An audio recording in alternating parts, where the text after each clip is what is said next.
तर ज्यांचा मुलांक 4 आहे तर त्यांच्यासाठी येणारं वर्ष कसं असेल? मुलांक 4 म्हणजे काय तर राहू, त्यांचा जन्म 4, 13, 22 आणि 31 झालेला आहे. ठीक आहे. 4 हा राहूला लीड करतो.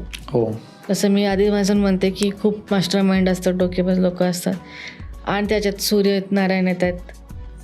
सो हे सूर्याचं वर्ष आहे. तसं राहू आणि सूर्य इतके कम्पॅबिलिटी नाही आहे त्यांची चांगली, पण सूर्याला राहूची गरज आहे आणि राहूला सूर्याची गरज आहे. लीड करायचं असेल तर मास्टर माइंड असणं गरजेचं आहे.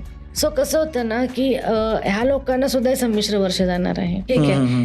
ज्यांचा मुलांक 4 आहे, त्यांचा जन्म मार्च आणि एप्रिलमध्ये झालेला आहे, त्यांच्यासाठी वर्ष चांगलं नाही आहे. हो, अजिबात चांगलं नाही आहे.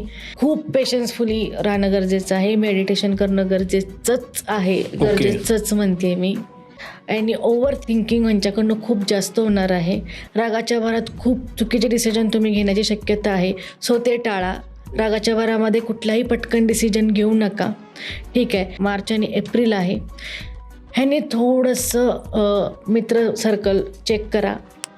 आपला मित्र सर्कल कसा आहे, आपल्याला सपोर्टिव्ह आहे का हे बघा. आणि त्याच्यात त्यांच्याशी पार्टनरशिप करताना पण थोडीशी जपून करा. त्यांच्यासाठी परीक्षेची वेळ आहे. हो, मार्च आणि डिसेंबर तुमचा जन्म महिना असेल तर ह्याने थोडंसं स्ट्रगल पिरियड जास्त चालू होतोय. हे वर्ष घेऊन येते. आणि त्याच्याबरोबर कसं आहे ना, तुमची परीक्षा चालू झाली असं म्हटलं तरी चालेल. तुमची होती कामं हळूहळू होत जात आहेत. तुम्हाला असं वाटतंय की पुढच्या महिन्यात होणारच काम, पण ते काम एक्सटेंड होऊन 2-3 महिने पुढे जाते, डिले होणार आहेत काम थोडीशी.